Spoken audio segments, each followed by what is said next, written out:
আবারও আলোচনায় দুই বাংলার জনপ্রিয় অভিনেত্রী তথা তৃণমূল কংগ্রেসের সাবেক সংসদ সদস্য নুসরাত জাহান।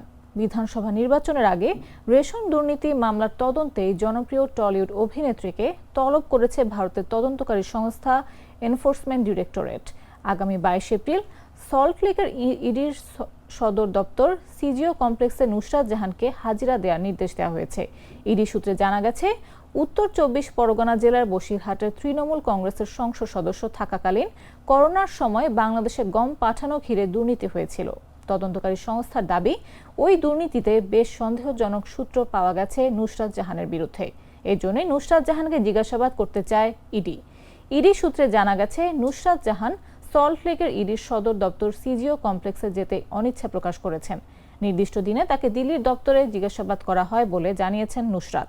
এর আগেও অভিনেত্রী নুসরাত জাহানকে ফ্ল্যাট দুর্নীতি মামলায় 2023 সালে তলব করেছিল ইডি। ইউরোপ, এশিয়া, আমেরিকা যেখানে যাই, বিশ্বের 145টি দেশে আজ ফ্রুটো পাই।